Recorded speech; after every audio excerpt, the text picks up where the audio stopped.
Hello friends, हमारे YouTube channel अड्डा 2020 में आपका स्वागत है। तो आज हम लेकर आए हैं बिहार एसएससी और बिहार एसआई के लिए जीके जीएस का प्रैक्टिस सेट नंबर ये 4 है। तो जो आने वाले एग्जाम के लिए बेहद महत्वपूर्ण होने वाला है। तो आइए हम लोग एक एक करके स्टार्ट करते हैं। तो पहला क्वेश्चन आपसे पूछ रहा है कि किस वैदिक ग्रंथ में वर्ण शब्द का सर्वप्रथम जो है ये उल्लेख किया गया था। तो वर्ण शब्द का जो है सबसे पहले किस वेद में जो है आपका प्रयोग किया गया था, यानी उल्लेख किया गया था। तो है आपका ऋग्वेद। ठीक है, कौन सा है ये? ऋग्वेद में जो है सबसे पहले वर्ण शब्द का जो है ये उल्लेख मिलता है। अगला क्वेश्चन है कि प्रसिद्ध 10 राजाओं का युद्ध किस नदी के तट पर लड़ा गया था। तो ये आपका किस नदी के तट पर लड़ा गया था? तो ये है आपका परुशड़ी नदी के तट पर लड़ा गया था। ठीक है, परुशड़ी नदी के तट पर। गोत्र शब्द का प्रयोग जो है सर्वप्रथम हुआ था। तो जो गोत्र शब्द है इसका जो है सर्वप्रथम प्रयोग जो है ये कब किया गया था? तो ये किया गया था आपका ऋग्वेद में। ठीक है, ये ऋग्वेद में जो है सबसे पहले इसका प्रयोग किया गया था। आगे हम लोग देखते हैं कि निम्नलिखित में से किस एक वैदिक साहित्य में मोक्ष की चर्चा की गई है। तो मोक्ष की जो है, ठीक है, ये चर्चा जो है किस वैदिक साहित्य में किया गया है? ये किया गया है आपका उपनिषद में। ठीक है, ये उपनिषद में किया गया है। आगे कि अब्बू का जैन मंदिर किससे बना है? तो जो अब्बू का, ठीक है, माउंट अब्बू जो है उस पर जो जैन मंदिर बना है, दिलवाड़ा का जैन मंदिर, ये किससे बना है? तो ये बना है आपका संगमरमर से। ठीक है, ये संगमरमर से जो है ये बना है। कर्नाट वंश का जो है संस्थापक कौन था? तो इनमें से जो है कर्नाट वंश का जो है संस्थापक कौन था? तो ये नान्य देव थे। ठीक है, एक नान्य देव थे। असम का प्राचीन नाम क्या था? तो असम का जो है प्राचीन नाम क्या था? तो ये था कामरूप था। ठीक है, ये कामरूप था असम का प्राचीन नाम। आगे है कि निम्नलिखित में से किस सुल्तान से निजामुद्दीन औलिया ने भेंट करने से जो है इनकार कर दिया था? तो ये आपका किस शासक से जो है भेंट करने से इनकार कर दिया था? तो ये अलाउद्दीन खिलजी के। ठीक है, अलाउद्दीन खिलजी से जो है भेंट करने से जो है इनकार कर दिया था। आगे कि तैमूर ने किस सुल्तान के शासनकाल में भारत पर आक्रमण किया था? तो किस सुल्तान के शासनकाल में? तो ये है नसरुद्दीन महमूद। ठीक है, नसरुद्दीन महमूद के शासनकाल में जो है तैमूर ने भारत पर आक्रमण किया था। आगे की निम्न में से किस संगीत वाद्य को हिंदू मुस्लिम गाना वादों का सर्वश्रेष्ठ मिश्रण माना जाता है? ठीक है, तो ये आपका किसे माना जाता है? तो ये माना जाता है आपका सितार को। ठीक है, ये सितार को माना जाता है। आगे की दिल्ली के सुल्तान का पद संभालने से पहले बलबन किस सुल्तान का प्रधानमंत्री था? तो ये आपका किसका जो है प्रधानमंत्री था? तो ये नसरुद्दीन महमूद का। ठीक है, नसरुद्दीन महमूद का जो है ये प्रधानमंत्री था। आगे के 9 मुसलमान निम्नलिखित में से कौन थे? तो 9 मुसलमान जो है ये किसे बोला जाता है? तो ये बोला जाता है दिल्ली के बसे मंगोलों के वंशज जिन्होंने इस्लाम स्वीकार कर लिया था, उनको बोला जाता है 9 मुसलमान। आगे क्वेश्चन है कि निम्नलिखित में से कौन बहादुर शाह के पुत्र थे जो 1857 के विरोध में प्रमुख भूमिका निभाकर बंदी हुए और गोली मार दिए गए थे? तो कौन थे? तो ये आपके थे मिर्जा मुगल, मिर्जा ख्वाजा सुल्तान और मिर्जा अबू बकर थे। ठीक है, ये तीनों लोग थे। आगे हम लोग देखते हैं अगला क्वेश्चन कि बाल गंगाधर तिलक ने सर रतन जी जमदेश जी टाटा के साथ मिलकर जो है 1905 में स्वदेशी वस्तुओं की दुकान खोली थी। उस दुकान का क्या नाम था? तो उस दुकान का क्या नाम था? तो उस दुकान का नाम था बॉम्बे स्वदेशी सहकारी दुकान कंपनी लिमिटेड। ठीक है, ये जो है उसका नाम था। भारत के विभाजन के विकल्प के रूप में गांधी जी ने माउंटबेटन को सुझाया था। ठीक है, तो मतलब कि सुझाया था, तो क्या सुझाया था? तो बोला था कि जिन्ना को सरकार बनाने के लिए आमंत्रित करें। ठीक है, यही सुझाया था गांधी जी ने माउंटबेटन को। आगे कि 14 और 15 अगस्त 1947 की मध्य रात्रि केंद्रीय असेंबली में इकबाल का गीत हिंदुस्तान हमारा तथा जन गण मन किसने गाया था? तो ये आपका किसने गाया था? तो ये गाए थे MS सुब्बालक्ष्मी जो है गाए थे। ठीक है, MS सुब्बालक्ष्मी गाए थे। आगे कि उल गुलान के रूप में ज्ञात जनजाति विद्रोह किसने संगठित किया था? तो किसने संगठित किया था? ये किया था बिरसा मुंडा ने। ठीक है, ये बिरसा मुंडा ने संगठित किया था। 19वीं शताब्दी के दौरान होने वाले बहावी आंदोलन का मुख्य केंद्र था। तो इनमें से जो है कौन जो है मुख्य केंद्र था? तो ये पटना था। ठीक है, ये पटना जो था ये बहावी आंदोलन का मुख्य केंद्र था। बघेरा विद्रोह कहाँ हुआ था? तो जो बघेरा विद्रोह हुआ था ये आपका कहाँ पर हुआ था? तो ये आपका बड़ौदा में हुआ था। ठीक है, ये बड़ौदा में हुआ था आपका। आगे क्वेश्चन है कि निम्न में से कौन फरवरी 1918 में स्थापित यूपी किसान सभा की स्थापना से संबंध नहीं था? तो इनमें से कौन से लोग हैं जो यूपी में किसान सभा की स्थापना के संबंध में नहीं है? तो ये आपके कौन है? तो ये है आपके पंडित जवाहरलाल नेहरू है। ठीक है, पंडित जवाहरलाल नेहरू है। बाकी जो है इंद्र नारायण द्विवेदी, गौरीशंकर मिश्र और मदन मोहन मालवीय जो है ये इससे संबंध रखते हैं। एक ऐसे क्षेत्र में जहाँ वार्षिक वर्षा 200 सेंटीमीटर से अधिक होती है और ढलाव पहाड़ी स्थल है, किसकी खेती अभिष्ट होगी? इनमें से जो है किसकी खेती जो है 200 सेंटीमीटर से अधिक जब वर्षा होती है और पहाड़ी जो ढलान होती है तो किसकी खेती के लिए जो है ये उपयुक्त होता है? तो ये आपका चाय के लिए। ठीक है, ये चाय के लिए उपयुक्त होता है। वलन क्रिया किसका परिणाम है? तो जो वलन क्रिया है ये आपका किसका परिणाम है? तो ये पर्वत निर्माणकारी बल का। ठीक है, पर्वत निर्माणकारी बल का जो है ये परिणाम है। भारत की जनसंख्या वृद्धि की क्या विशेषता है? तो भारत की जनसंख्या वृद्धि की क्या विशेषता है? तो जन्म दर में वृद्धि किंतु मृत्यु दर में जो है कमी है। यही जो है भारत में जनसंख्या वृद्धि की जो है मुख्य विशेषता है। सेवराय पहाड़ियाँ कहाँ अवस्थित है? जो सेवराय पहाड़ियाँ हैं ये आपकी कहाँ स्थित है? तो ये है आपके तमिलनाडु में। ठीक है, ये तमिलनाडु में आपका स्थित है। भोजपत्र मिलता है तो ये कहाँ मिलता है? तो ये भोजपत्र कहाँ मिलता है? तो ये विंध्याचल पर्वतमाला में। ठीक है, विंध्याचल पर्वतमाला में भोजपत्र मिलता है। आगे क्वेश्चन है कि भारत का 40% सड़क परिवहन होता है। तो जो भारत का 40% सड़क परिवहन होता है तो किससे होता है? तो ये आपका होता है राष्ट्रीय राजमार्ग से। ठीक है, राष्ट्रीय राजमार्ग से होता है। आगे क्वेश्चन है कि कौन सा राज्य उत्तर पूर्वी राज्यों की 7 बहनों का भाग नहीं? तो इनमें से कौन सा राज्य है? तो ये है आपका सिक्किम है। ठीक है, कौन है? ये सिक्किम में जो 7 सिस्टर बोला जाता है उसका ये भाग नहीं है। बाकी मेघालय, अरुणाचल, त्रिपुरा जो है ये भाग है 7 सिस्टर का। वर्ष भर रात और दिन कहाँ बराबर होते हैं? तो ये आपके कहाँ बराबर होते हैं? तो ये होते हैं भूमध्य रेखा पे। ठीक है, ये भूमध्य रेखा पर रात दिन बराबर होते हैं। उत्तरी गोलार्ध में वर्षा का सबसे छोटा दिन होता है। तो उत्तरी गोलार्ध में वर्षा का सबसे छोटा दिन किस दिन होता है? तो ये होता है 22 दिसंबर को। ठीक है, 22 दिसंबर को उत्तरी गोलार्ध में सबसे छोटा दिन होता है। पृथ्वी के अंदर पिघले पदार्थ को क्या बोला जाता है? तो पृथ्वी के अंदर जो पिघले हुए पदार्थ होते हैं उन्हें बोला जाता है मैग्मा। ठीक है, क्या बोला जाता है? मैग्मा बोला जाता है उन्हें। उच्चतम न्यायालय द्वारा आज तक की दूसरी सबसे बड़ी खंडपीठ किस केस में बनी थी? तो ये दूसरी पूछ रहा है। ठीक है, तो ये दूसरी किस खंडपीठ में बनी थी? तो ये गोलकनाथ केस में बनी थी और सबसे बड़ी खंड जो है केशवानंद में बनी थी। आगे के किसने कहा था कि राष्ट्रपति का आपातकालीन अधिकार संविधान के साथ धोखा है?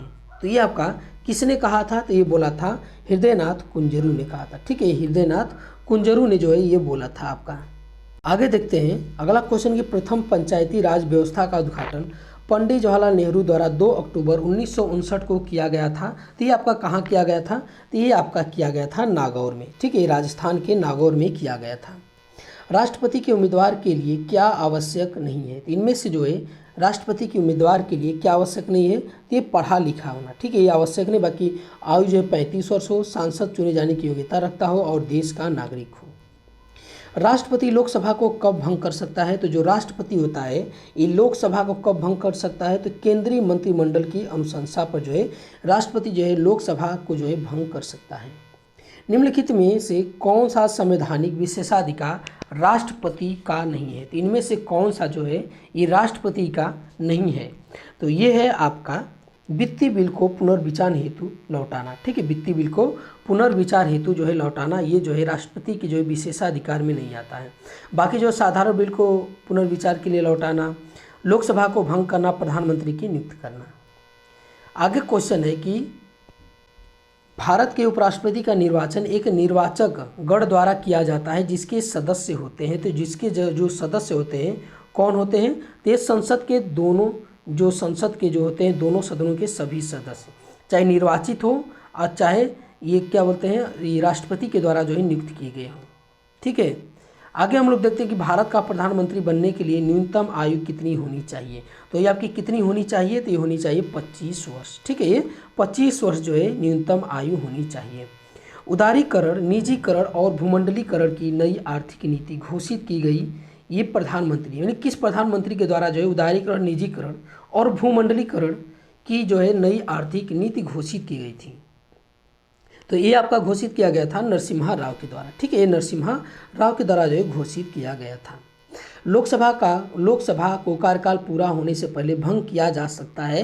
तो ये आपके किसके मतलब की कहने पे ये भंग किया जा सकता है, तो ये जो है मंत्रिमंडल के जो है कहने पर राष्ट्रपति द्वारा जो है भंग किया जाता है। आगे हम लोग देखते हैं कि निम्नलिखित में से कौन सा लक्षण भारतीय अर्थव्यवस्था का नहीं है। तो इनमें से कौन सा जो लक्षण है भारतीय अर्थव्यवस्था का नहीं है, तो प्राकृतिक संसाधनों की कमी, ये जो है भारतीय अर्थव्यवस्था का लक्षण नहीं है। बाकी जो श्रम की न्यून कार्य क्षमता, प्रति व्यक्ति कम आय, पूंजी निर्माण की न्यूनतम दर, ये जो भारतीय अर्थव्यवस्था का लक्षण है। विदेशी मुद्रा जिसमें त्वरित प्रवास की प्रवृत्ति होती है क्या कहलाती है। ठीक है, तो ये आपकी क्या कहलाती है, तो ये कहलाती है गर्म मुद्रा, जिसे हॉट मनी बोला जाता है, जिसमें शीघ्र ही पलायन होने की जो है ये क्षमता होती है। ठीक है, आगे हम लोग देखते हैं कि वर्तमान में थोक मूल्य सूचकांक का आधार वर्ष क्या है। तो जो वर्तमान में थोक मूल्य सूचकांक का जो आधार वर्ष है ये है आपका 11-12। ठीक है, ये 11-12 है। अवमूल्यन का क्या तात्पर्य है। ठीक है, तो ये अवमूल्यन का क्या तात्पर्य है, तो ये अवमूल्यन का क्या तात्पर्य है, तो ये अन्य मुद्रा की तुलना में स्वदेशी मुद्रा के मूल्य को घटाना, यही होता है। ठीक है, अवमूल्यन करना मतलब कि अपनी मुद्रा की वैल्यू घटा देना।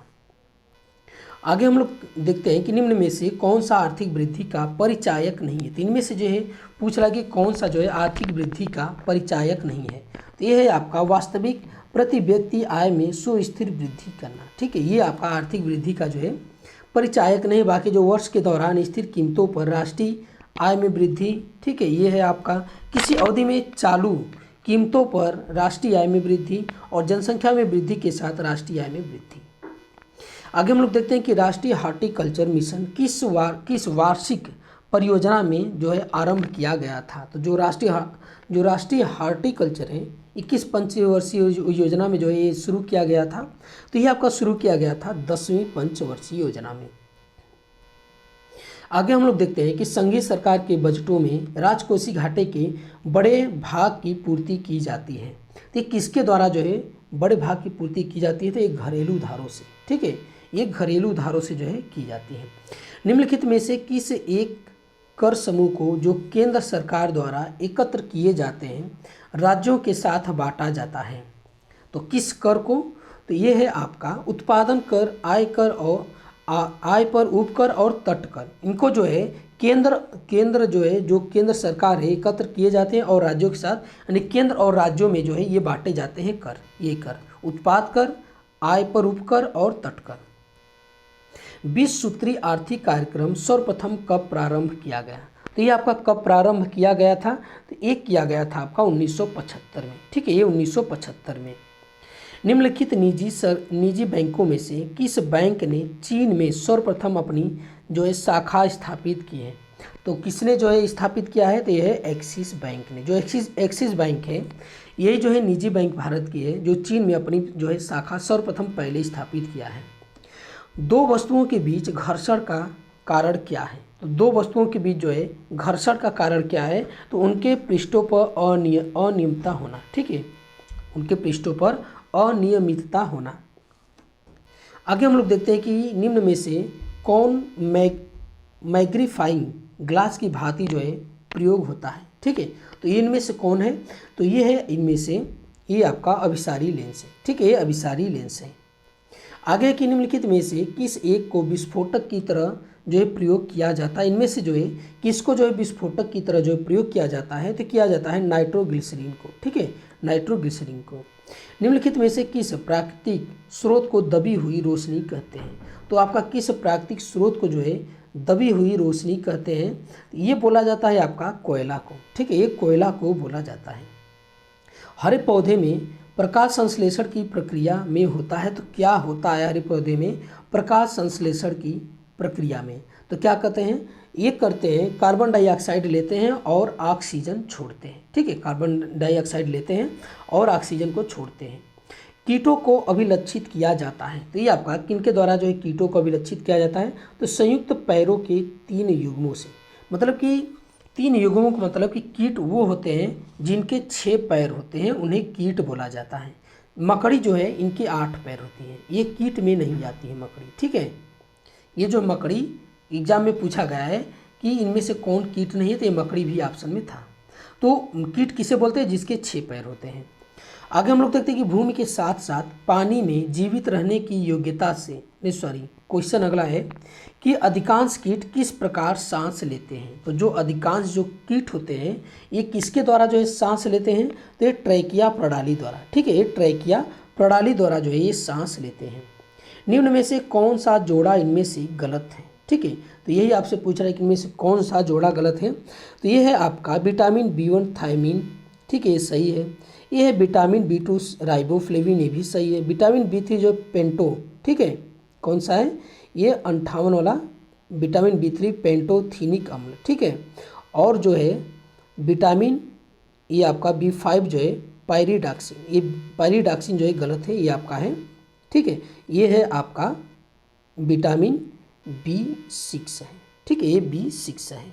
ठीक है, तो इसमें देखिए ये वाला भी इसे यहाँ पे होना चाहिए, B5 होना चाहिए। ठीक है, पेंटोथीनिक अम्ल जो है विटामिन B5 होता है। ठीक है, और जो है पायरिडॉक्सिन जो होता है B6 होता है। ये दोनों ऑप्शन गलत है, इसमें B, C और D।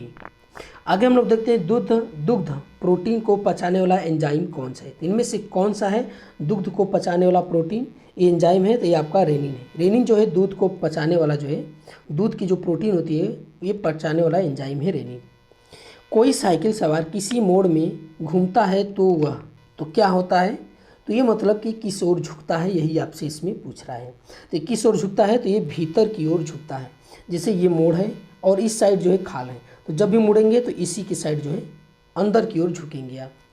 आगे के टेट्रा इथाइल लेड पेट्रोल में मिलाया जाता है। तो जो टेट्रा इथाइल लेड जो है टेट्रा इथाइलेट जो है पेट्रोल में मिलाया जाता है, तो ये किस लिए मिलाया जाता है। तो ये आपका किस लिए मिलाया जाता है, तो ये मिलाया जाता है आपका इसकी एंटिंग नॉकिंग रेटिंग को बढ़ाने के लिए जो है बढ़ाया जाता है। ठीक है, आगे क्वेश्चन की वृद्धावस्था एवं काल प्रभाव के विषय में ज्ञान प्राप्त करने की विधि को कहते हैं। तो क्या कहते हैं, तो ये बोला जाता है आपका जेरेंटोलॉजी। ठीक है, ये जेरेंटोलॉजी बोला जाता है। निम्नलिखित में से कौन सा युग्म सही सुमेलित नहीं। तो इनमें से कौन सा जो है एक युग्म जो है सही सुमेलित नहीं, तो ये आपका एसिटिक एसिड है। ठीक है, जो ये आपका दही में पाया जाता है, तो ये आपका गलत है। ठीक है, बाकी जो है एस्कॉर्बिक एसिड नींबू में, माल्टोज माल्टा में और फॉर्मिक एसिड जो है लाल चींटी में, ये आपका सही है। आगे क्वेश्चन की सार्वत्रिक गुरुत्वाकर्षण का नियम किसने दिया था। तो ये आपका किसने दिया था, तो ये दिया था आपका न्यूटन ने। ठीक है, ये न्यूटन ने दिया था। आगे क्वेश्चन की न्यूटन का जो है गति के प्रथम नियम का दूसरा नाम क्या है। तो न्यूटन के जो प्रथम जो गति का नियम है उसका जो है दूसरा नाम है जड़त्व का नियम। ठीक है, जड़त्व का नियम भी बोला जाता है उसे। हाइड्रोजन गैस से भरा हुआ एक गुब्बारा वातावरण में एक निश्चित ऊंचाई तक उठता है और तब तैरता है, क्योंकि इस गुब्बारे पर एक उत्प्लावन बल होता है। तो ये किसके होता है। ठीक है, तो ये आपसे चारों ऑप्शन में पूछ रहा है। तो ये है आपका गुब्बारे के भार से ज़्यादा। ठीक है, जो उत्प्लावन बल होता है ये गुब्बारे के भार से ज़्यादा लगता है। आगे क्वेश्चन कि जब गर्म पानी को तप्त गिलास के ऊपर छिड़का जाता है तो वह टूट जाता है, इसका कारण क्या है। तो इसका कारण जो है अचानक ही गिलास जो है संकुचित हो जाता है। ठीक है, ये जो है अचानक जो है गिलास क्या होता है संकुचित हो जाता है और ये टूट जाता है। आगे हम लोग देखते हैं कि पानी का त्रिगुणांक बिंदु कितना होता है। तो जो पानी का त्रिगुणांक बिंदु होता है वो कितना होता है, तो ये होता है 273.16 केल्विन होता है। ठीक है, ये पानी का त्रिगुणात्मक बिंदु होता है। आगे है कि पृथ्वी की सतह पर ऊष्मा का चरम स्रोत है। ठीक है, तो जो है पृथ्वी पर ऊष्मा का जो है ये कौन जो है चरम जो है ये स्रोत है, तो ये है आपका सौर ऊर्जा है। ठीक है, जो सौर ऊर्जा है पृथ्वी पर जो है ये जो है उसकी सतह पर जो ऊष्मा का ये स्रोत है। आगे क्वेश्चन आज का लास्ट क्वेश्चन है कि किस राज्य ने हर्बल रोड्स प्रोजेक्ट लागू किया था। तो ये आपका किस राज्य ने, तो ये आपका बिहार राज्य ने हर्बल रोड्स प्रोजेक्ट लागू किया था। तो ये आज का हमारा वीडियो आपको कैसा लगा, अच्छा लगा तो हमारे चैनल को सब्सक्राइब कीजिए और अधिक से अधिक शेयर कीजिए। देखने के लिए बहुत बहुत धन्यवाद।